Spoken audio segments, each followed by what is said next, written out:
Hey guys, welcome back to The Connection. So glad you're here. Today is the day. Finally got our turkey. We got a special guest. My dog. This is Hank. Tell the camera something. This morning we went to Wetumpka.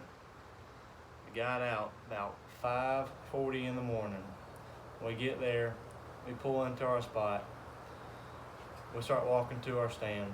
I had previously built a turkey blind earlier this season, which you'll see a picture of, and Hank will be sitting in it actually if you zoom in real close. Got out there, I get set up, I get my chair out, I get my calls ready, I got my gun loaded, and right about whenever daybreak hit, the turkeys just started gobbling. About 4 gobbles, just back to back. So I grabbed a glass call that was given to me by a wonderful friend, and I hit that glass call and they gobble right back. So after that, I quit calling because I want those turkeys to come to me. I don't want them to think I'm coming to them. So I quit calling. They quit calling also. About an hour and a half goes by, and a big gust of wind comes by, and boom, they're on it again. This turkey was about 200 yards down in this bottom to my left I was looking at. And after that gust of wind came by, he hits it hard. So I got out my mouth call, my personal mouth call. I hit it, nothing. I said, oh, well, I guess I'll grab that glass call given me by Tony Miller Rockets.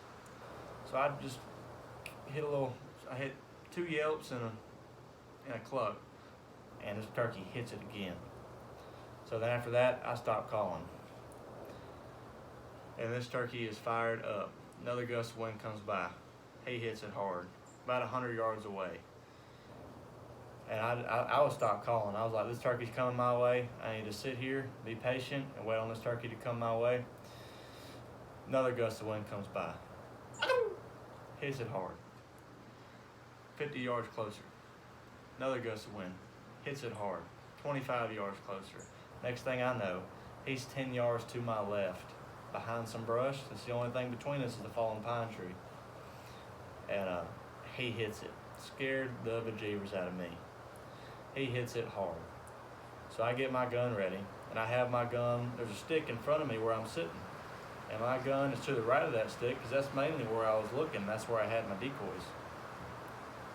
So then he gets behind this brush where he can't see me, and Hank, come here. Sit.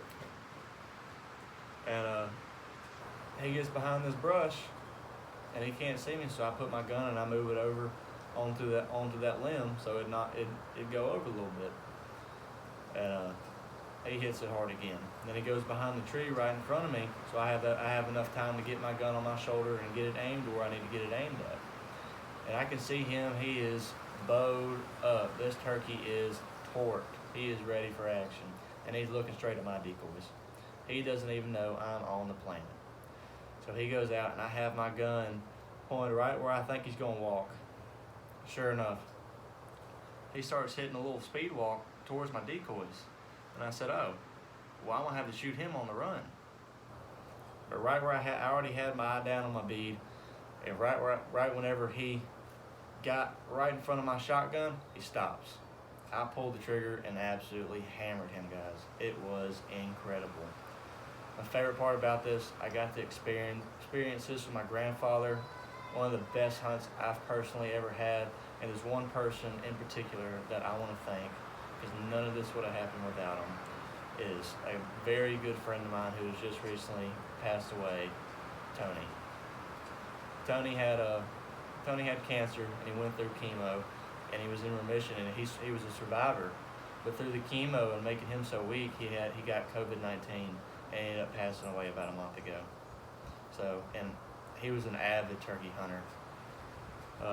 He ended up giving me almost all of his calls. And the funny thing about this story is that those turkeys would not call back to a single one of my calls. only whenever I use Tony's glass call that he gave me, which means so much to me. Guys, I'm sorry I didn't get the film this morning for the hunt. We had some camera difficulties, but we got our turkey. We got 1-inch spurs and a 9-inch beard on the dot, guys. Thank you so much for following our channel. Make sure to subscribe and like. Stay connected with us as we keep you connected with the outdoors.